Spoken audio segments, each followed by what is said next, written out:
मृत्यु के देवता और देवदूत। एक बार मृत्यु के देवता ने अपने एक दूत को पृथ्वी पर भेजा। एक स्त्री मर गई थी, उसकी आत्मा को लाना था। आदेश पाकर देवदूत आया, लेकिन वहां जाकर वह बेहद चिंता में पड़ गया, क्योंकि तीन छोटी छोटी लड़कियां, वो भी जुड़वा, एक अभी भी उस मृत स्त्री के स्तन से लगी है, एक चीख रही है, पुकार रही है, एक रोते रोते सो गई है। उसके आंसू उसकी आंखों के पास सूख गए हैं। तीन छोटी जुड़वा बच्चियां बेसुध और स्त्री मर गई है। कोई देखने वाला नहीं है। पति पहले मर चुका था, परिवार में और कोई भी नहीं था। इन तीन छोटी बच्चियों का क्या होगा? उस देवदूत को जब यह ख्याल आया तो वह बेहद दुखी मन से खाली हाथ वापस लौट गया और बिना उस स्त्री की आत्मा को लिए ही अपने धाम पहुंच गया। उसने जाकर अपने प्रधान देवता से कहा कि मैं ना ला सका उस स्त्री की आत्मा, मुझे क्षमा करें, लेकिन आपको वर्तमान स्थिति का पता ही नहीं है। तीन जुड़वा मासूम बच्चियां हैं, छोटी छोटी, दूध पीती। एक अभी भी मृत माँ के स्तन से लगी है, एक रोते रोते सो गई है, दूसरी अभी चीख पुकार कर रही है। हृदय मेरा ना ला सका। क्या यह नहीं हो सकता कि इस स्त्री को कुछ दिन और जीवन दान दे दिए जाए? कम से कम ये बेसहारा लड़कियां थोड़ी बड़ी हो जाएं, क्योंकि इस दुनिया में अब उन्हें कोई देखने वाला नहीं है। मृत्यु के देवता ने उसकी बातों को ध्यान से सुनकर गुस्से में कहा, अच्छा, तो तू बड़ा समझदार हो गया है। उस व्यक्ति से भी ज्यादा जिसकी मर्जी से मौत होती है, जिसकी मर्जी से जीवन होता है, जो पूरी दुनिया का मालिक है। तो तूने अपने जीवन में आज पहला पाप कर दिया है और इसकी तुझे सजा मिलेगी। और सजा यह है कि तुझे पृथ्वी पर वापस चले जाना पड़ेगा, और जब तक तू 3 बार अपनी मूर्खता पर न हंस ले, तब तक वापस यहाँ ना आ सकेगा। वह देवदूत राजी हो गया दंड भोगने के लिए, लेकिन फिर भी उसे लगा कि सही तो मैं ही हूं, और तब तक अपनी मूर्खता पर हंसने का मौका कैसे आएगा? उसे लगा कि यह शायद असंभव है। उस देवदूत को वापस पृथ्वी पर फेंक दिया गया। वहीं पास में ही, जहां देवदूत बेसुध पड़ा हुआ था, एक मोची सर्दियों के दिन करीब आने के कारण कुछ रुपए लेकर अपने बच्चों के लिए गर्म कपड़े और कंबल खरीदने शहर जा रहा था। उसने राह के किनारे एक नंगे आदमी को ही पड़े हुए ठंड में ठिठुरते देखा। यह नंगा आदमी वही देवदूत है जो पृथ्वी पर फेंक दिया गया था। उस मोची को देवदूत की हालत देखकर दया आ गई, और उसने कुछ सोच विचार कर बजाय अपने बच्चों के लिए कपड़े खरीदने के, उस देवदूत के लिए कंबल और कपड़े खरीद लिए। देवदूत के पास ना खाने के लिए कुछ था और ना ही रहने का कोई ठिकाना। उस पर तरस खाकर मोची ने कहा, तुम मेरे साथ मेरे घर चलो, और अगर तुम्हें देखकर मेरी पत्नी नाराज भी हो जाए तो बुरा मत मानना, क्योंकि बच्चों और परिवार के कपड़े खरीदने के पैसे मैंने तुम पर खर्च कर दिए। इसे जानकर पत्नी जरूर नाराज होगी, लेकिन फिर सब कुछ दिनों में ठीक हो जाएगा। उस देवदूत को अपने साथ लेकर मोची घर लौटा, लेकिन ना तो मोची को देवदूत की सच्चाई का पता था और ना ही उसकी पत्नी को। जैसे ही देवदूत को लेकर मोची घर में पहुंचा, उसकी पत्नी एकदम पागल हो गई, बहुत नाराज हुई, बहुत चीखी चिल्लाई। मोची के घर के माहौल को देखकर देवदूत पहली बार हंसा। उसे हंसते देख अचरज में मोची कहा, हंसते क्यों हो भाई, बात क्या है? देवदूत ने गंभीरता से कहा, मैं जब 3 बार हंस लूंगा तब सब कुछ बता दूंगा, लेकिन फिलहाल मुझसे कुछ मत पूछो। दरअसल देवदूत पहली बार इसलिए हंसा क्योंकि उसने देखा कि इस मोची की पत्नी को पता ही नहीं है कि मोची एक देवदूत को अपने घर लाया है, जिसके आते ही घर में हजारों खुशियां अपने आप आ जाएंगी और उनके सारे गम दूर हो जाएंगे। लेकिन आदमी देख ही कितनी दूर तक सकता है। पत्नी तो इतना ही देख पा रही है कि उसने एक कंबल और बच्चों के कपड़े नहीं खरीदे। जो खो गया है वह देख पा रही है, जो मिला है उसका उसे अंदाजा ही नहीं है। घर में देवदूत आ गया है, जिसके आते ही हजारों खुशियों के द्वार खुल जाएंगे।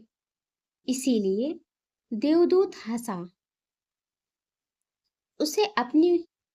उसे महसूस हुई अपनी मूर्खता, क्योंकि मोची की पत्नी अपने भविष्य को नहीं देख पा रही है, जो उसके साथ होने वाला है बहुत जल्दी ही। क्योंकि वह देवदूत था, कुछ दिनों में ही उसने मोची के सब काम सीख लिए और फिर उस देवदूत के बनाए जूते इतने प्रसिद्ध हो गए कि मोची कुछ महीनों के भीतर ही धनवान हो गया। साल होते होते तो उसकी ख्याति सारे प्रदेश में पहुंच गई कि उस जैसा जूते बनाने वाला कोई भी नहीं है, क्योंकि वह जूते देवदूत बनाता था, जो बेहद खूबसूरत हुआ करते थे। सम्राटों और राजाओं के जूते वहां बनने लगे। मोची के घर धन की बरसात होने लगी। एक दिन प्रदेश के सम्राट का एक आदमी मोची के घर आया और उसने उसे एक बेशकीमती चमड़े के टुकड़े को देते हुए कहा कि यह चमड़ा बहुत कीमती है, आसानी से कहीं मिलता नहीं। सम्राट के लिए अच्छे जूते बना दो, लेकिन कोई भूल चूक नहीं करना। जूते ठीक बिल्कुल बेहतरीन बनने हैं, और ध्यान रखना जूते बनाने हैं, चप्पल नहीं। क्योंकि उस दौर में संभवतः रूस में जब कोई आदमी मर जाता है तब उसे चप्पल पहनाकर मरघट तक ले जाता था। मोची ने भी सम्राट के आदमी की पूरी बात को समझकर देवदूत से कहा कि चप्पल मत बना देना, जूते बनाने हैं, स्पष्ट आज्ञा है, और चमड़ा इतना ही है। अगर गड़बड़ हो गई तो हम मुसीबत में फंसेंगे। सम्राट जिंदा नहीं छोड़ेगा। लेकिन पता नहीं उस देवदूत के दिमाग में क्या आया कि उसने एक चप्पल ही बना दिए। बाद में जब मोची ने देखा कि चप्पल बने हैं तो वह क्रोध से आग बबूला हो गया। वह डंडा उठाकर उसको मारने के लिए तैयार हो गया कि तू हमारी फांसी लगवा देगा, और तुझे बार बार समझाकर कहा था कि चप्पल बनाने ही नहीं है, फिर चप्पल किस लिए? देवदूत फिर खिलखिलाकर हंसा। उसे देखकर मोची हैरान। तभी वही आदमी सम्राट के घर से दोबारा भागता हुआ आया। उसने कहा, जूते मत बनाना, चप्पल ही बनाना, क्योंकि सम्राट की अभी अभी मृत्यु हो गई है। भविष्य अज्ञात है, सिवाय ऊपर वाले के और किसी को ज्ञात नहीं, और नश्वर आदमी तो अतीत के आधार पर निर्णय लेता है। सम्राट जिंदा था तो जूते चाहिए थे, मर गया तो चप्पल चाहिए। उसके बाद तब वह मोची उस देवदूत के पैर पकड़कर माफी मांगने लगा कि मुझे माफ कर दे, मैंने तुझे मारा। देवदूत ने कहा, कोई बात नहीं, मैं अपना दंड भोग रहा हूं, इसमें तुम्हारी कोई गलती नहीं है। लेकिन वह देवदूत आज दोबारा हंसा था। मोची ने फिर पूछा उसके हंसी का कारण। उसने फिर कहा कि जब मैं 3 बार हंस लूं तब बताऊंगा। दरअसल वो देवदूत दोबारा हंसा सिर्फ इसलिए कि भविष्य किसी को ज्ञात नहीं है। फिर भी लोग असीमित आकांक्षाएं, ईर्षा, घृणा, देश रखते हैं जो कि पूरी तरह व्यर्थ है। फिजूल की लालसा व लोभ करते हैं जो कि कभी पूरी नहीं होती। हम याचक की तरह मांगते हैं जो कभी नहीं मिलता, क्योंकि कुछ और ही मिलना तय है। हमसे बिना पूछे हमारी नियति घूम रही है और हम व्यर्थ ही बीच में शोरगुल मचाते हैं, चिंता करते हैं, परेशान होते हैं। चाहिए चप्पल और हम जूते बनवाते हैं। मरने का जब वक्त करीब आ रहा है तब जिंदगी का हम हंगामेदार आयोजन करते हैं। सिर्फ वर्तमान समय ही हमारा है, लेकिन हम भूत और भविष्य के बारे में दिन रात सोचकर बेमतलब की चिंता में मरे जा रहे हैं। अब उस देवदूत को लगने लगा कि वे बच्चियां, मुझे क्या पता भविष्य उनका क्या होने वाला है। मैं बेमतलब ही उनके बीच में आया, क्योंकि होनी तो बहुत पहले से तय है। कुछ दिनों बाद एक तीसरी घटना घटी। एक दिन 3 लड़कियां उस मोची के यहाँ पहुंची। उन तीनों लड़कियों की शादी हो रही थी, इसीलिए वे तीनों अपने लिए जूतों के ऑर्डर देने वहां गई थी। एक बूढ़ी महिला भी उनके साथ आई थी, जो बहुत अमीर दिख रही थी। देवदूत उन्हें देखकर पहचान गया। ये वही 3 लड़कियां हैं जिनको वह उनके मृत मां के पास छोड़ आया था और जिनकी वजह से वह दंड भोग रहा था। वे सब वर्तमान में बहुत स्वस्थ और सुंदर दिख रही हैं।